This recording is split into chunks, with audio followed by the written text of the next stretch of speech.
every one of my clients, after they get recording and they start to put these episodes out, they start to feel that rhythm and like, oh, this is real. Okay, I can do this. I can do this. It's like the little engine that could, right? Just getting that momentum going. And it's going to be perfect during the summer before you launch in the fall.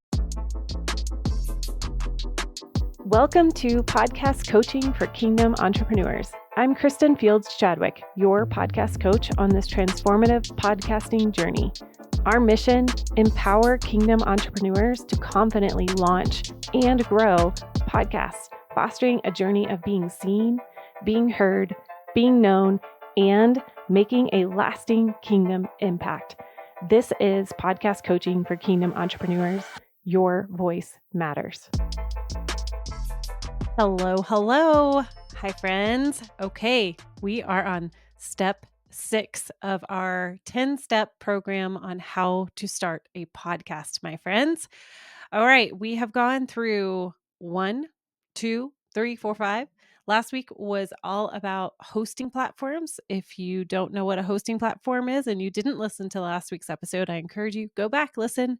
Again, like I say every week, make sure that you are listening to these steps in sequential order. It is really, really important to make sure that you're catching them step by step by step. Again, I want to really emphasize the importance, as we are now in step 6, to really look for somebody like myself, a podcast coach, that can help you navigate this launch process. It can start to feel overwhelming. And you guys, this is why I do what I do, because I want to help you not to feel overwhelmed and to have a systematic way of doing this. And having somebody come alongside you is such a great idea in this process. So, one goal is, as you think about step 6, if you have followed along this whole process and now you are ready to press record, the goal of this summer, as you are listening through this series, is to prepare you for a fall or a January and February launch. You are doing some epic legwork over the summer so that you can launch successfully in the fall or in January or February, which is the top months to record. I just want to put that in there as you're listening to these steps, especially after today, as we are going to be talking about pressing record and everything that is involved with pressing that record button. It's going to be really important that you, once you start going, you get past some mindset stuff and then you press record. Every one of my clients, after they get recording and they start to put these episodes out, they start to feel that rhythm and like, oh, this is real. Okay, I can do this. I can do this. It's like the little engine that could, right? Just getting that momentum going. And it's going to be perfect during the summer before you launch in the fall. All right. So today's main content is all about pressing record. And one of the things that you have to think about when I sit down with my client is, okay, as you listen to podcasts, you will notice that some podcasts, there is zero intro. It just jumps right into a podcast. One example would be my dear friend, Eugene Lunning, who has a podcast called The Unionist. And he literally just starts right off the bat with his episode. And that's awesome. It's very minimalistic. It's done well. And it's just his personality, and that works for him. Another one of our clients, and I would say the majority of our clients, have an intro and an outro. And what I mean by an intro and outro is it is a bookends to your show, to your podcast. So it is the introducing of the generic, like your show description, basically. And then the outro is a wrapping up of your episode, of your podcast in itself. So it's like a thank you, it's a share and subscribe, and I'll keep going into that in just a second. Then there are people that choose to do intro and outros a little different. It could be they do, well, like in my show, you will see that my editor does a teaser. So I call it a teaser, which is pulling a part of the episode that was meaningful or impactful and putting it at the very beginning. And then you go into the intro and then into the actual episode and then the outro. There are so many different ways why we love podcasting is because you have the freedom to be creative. Overall, I suggest that people do an intro and outro. Here's an example. Like, welcome to podcast coaching, where female entrepreneurs can understand how to launch, grow, and monetize their podcast. Here's our show. That would be an example of an intro. An outro would be thank you for listening today. If this episode meant something to you and you want to share it with a friend, I would feel so blessed if you shared it with somebody else. Thank you and have a great day. Simple, right? Easy peasy. Those are intros and outros. Typically, there is music in the background. I think it sounds cool. When you do it that way, it makes it sound official and more produced. So, that is your intro and outro thoughts and ideas that you want to mull around and kind of see where you think you'll be in that intro and your outro. Now, here's a thing is that you want to make sure that your intro is not more than 45 seconds. It needs to be short and sweet. The reason being is that most people don't listen to the intros and outros after the first time. And so we just want to keep it short and sweet and to the point, not a whole 2 minute introduction every single time. So just keep that in mind for your listeners. They have precious time and they know who you are after that first listen. So keep that in mind moving forward. Let's see, anything else with intros and outros? The other thing that I would suggest too, when I said typically there is music behind the intros and the outros, the spoken audio. So a lot of people will ask me, where do you find free music that you can use behind your intro and outro? And to answer that is there's a couple of websites I can put in the show notes that you can buy per license. You need a license to use music. You cannot just use a random song off of Spotify or Apple Music. That is copywriting. So you have to actually license the music. Now, if you're producing under YouTube, you might have to look under their guidelines. I know there's a lot of free songs, but if you play it in a podcast app, I'm not sure if the YouTube provided music is still licensed. So you might have to check that out. I'm not 100% sure on that. And the reason why I don't is because I actually, as a producer, I am subscribed to a yearly membership with a company called Soundstripe. And Soundstripe has hundreds and hundreds and hundreds and hundreds of licensed music that we can download and use as our background tracks. So, which is super cool.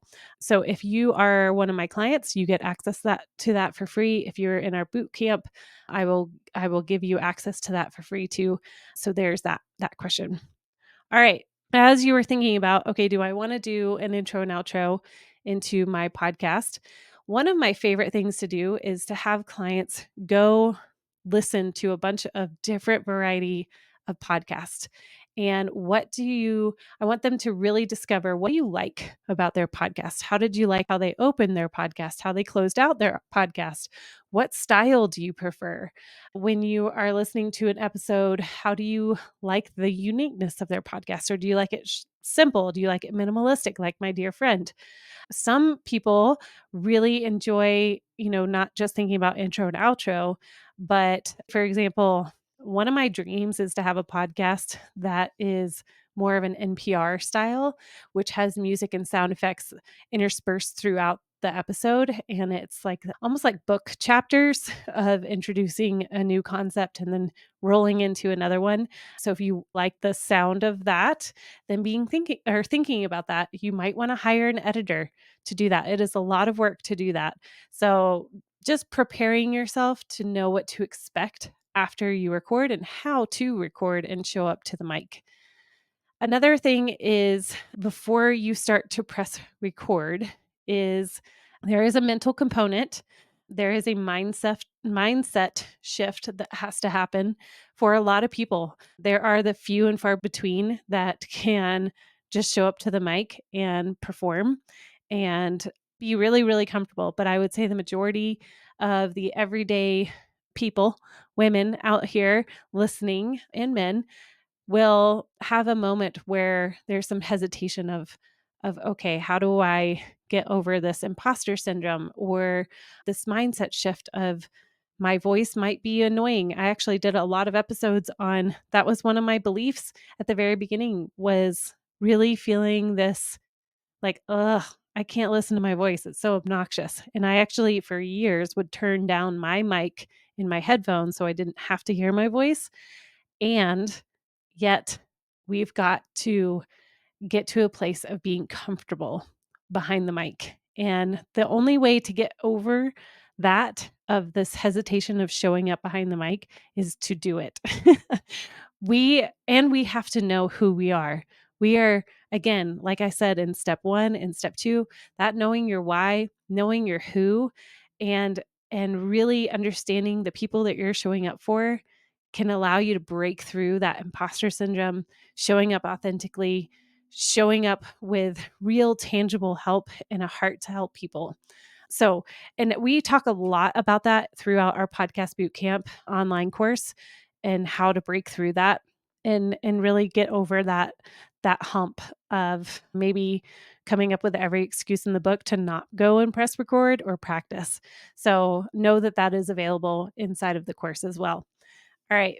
Another thing is, one of my podcasting mentors, Ryan Dobson, he taught me back, oh gosh, when we first were starting our podcast of Rebel Parenting, he was like, Kristin, there's a difference between radio voice and your real voice. And I started to notice it with people who would have this like radio voice when we would interview them, very well-known people, versus the real voice that was, before we started recording or right after a recording. And I got to know the difference. And I think that's really important as we get comfortable behind the mic, our real voice comes through. I think when we show up as a radio voice, what I mean by that is like, hi, I'm Kristin. I'm here today to talk to you about how to start a podcast. That is a radio voice. And there might be a time and a place for that. Maybe. I don't know. That sounds really annoying to me. But I would say most people want to hear the real you. Are you a goofball? Are you slingy? I mean, I just think of my daughter who says stuff like slay and facts. And like, if she was going to show up behind the mic, I would encourage her to be herself, not to put it all together tight and toned and polite and whatever. Just show up as you, because if you're showing up as you, you are going to connect with the people that you're called to connect with. I just want to encourage you to, oh, actually, and let me talk about, as my throat is kind of struggling today, there's a great episode on podcast coaching, all on the literal voice. And I had a voice teacher come on and share her tips for singers, speakers. It was fascinating, and it's one of my most listened to podcasts. So I'm going to link that in the show notes too, because I think it's really important to hear the like physical things that we can do to help our voice as we show up to the mic, especially like somebody like me, who it's hard for me to talk nonstop for a while. I'm typically a quiet person, so I know for me some of these techniques that she gave were life-changing for me, because I was like, "Ooh, that is good, and I need to work on that, and I know it has helped me in the past." So, I will put that link in the show notes as well. All right, let me make sure, let me go through my notes here.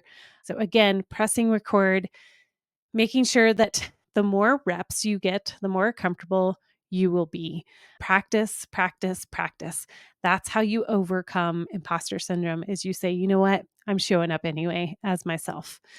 All right. So now technical preparation with your mic. So, of course, we've already walked through setting up your equipment, or we talked about equipment, but inside of my podcast boot camp, I do actually help you. My husband does help you set up your equipment at home.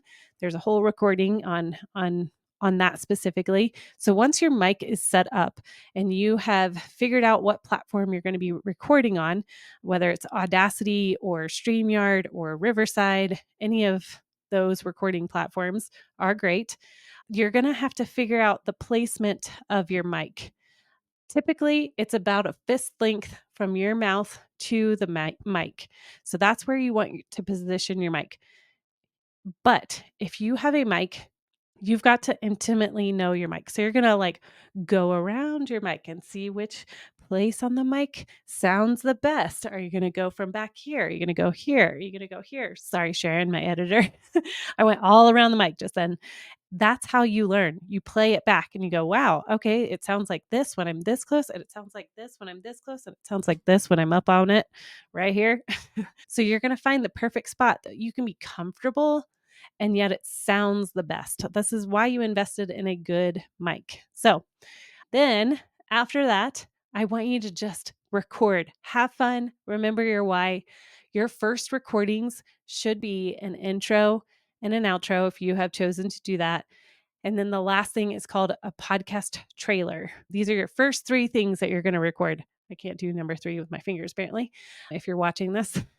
So, a podcast trailer is something that I have recently come to see the benefits for. I used to say it's not that big of a deal, but I just helped a gal launch her podcast, and we started with a podcast trailer before any other thing. Actually, and this was another member inside of our podcast coaching Facebook group who did this very thing too. They both started with a podcast trailer, which is basically like a commercial for your podcast trailer. It can be the written show description that you've already been working on that's going to go inside of your hosting platform. You can just read that. Or it could be little snippets of topics that you're going to cover. You can always go back and change your podcast trailer to maybe you want to get real fancy after a year of your podcast and go back and pull out quotes over the last year of your favorite downloaded episodes and use that as your podcast trailer explaining what your podcast is about. You don't want it to be more than about a minute and a half, maybe 2 minutes. This is just a snippet of what your podcast is about. So, because you have not recorded any other episodes yet, at this stage in the game, a podcast trailer is going to be like a teaser. And again, a minute and a half is probably the max that you should do.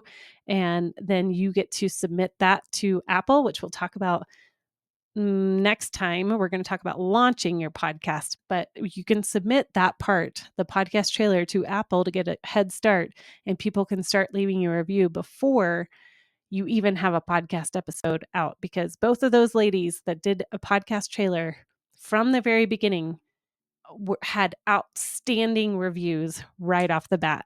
So I'm going to suggest that from here on out from anybody that I'm helping launch.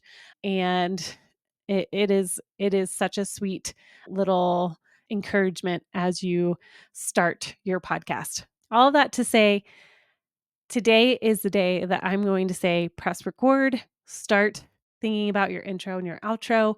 If you need specific help on what to include on your intro and your outro, or even your podcast trailer, friends, book a discovery call with me. Let's figure out what's the best route. Is it one-on-one with me? Is it just coaching? Is it booking a coaching hour with me to help you process and do the creative part of all of this? I'm here for you. I want you to know that I am here for you. I don't want you to do this frustratingly, like wait on doing it for 2 weeks because you're stuck. I am here for you. This is my job. I love my job. I love being a podcast coach. So don't do it alone. And remember that you have the option to do it for yourself or done with you. So, all right, next week, we're going to talk about step 7, which is all about launching and your plan around that. So stay tuned for that. And in the meantime, check out all of the fun mentions that I talked about inside of the episode, and I will catch you next week. All right, happy summer. Thanks for listening today. Hey, I want you to know that there is an opportunity for you and I to connect. I would love to do that. Find a link below and we can schedule a one-on-one free 15-minute consultation. I want to hear, where are you in your podcasting journey, and how can I help serve you and help you bring that kingdom impact dream into reality?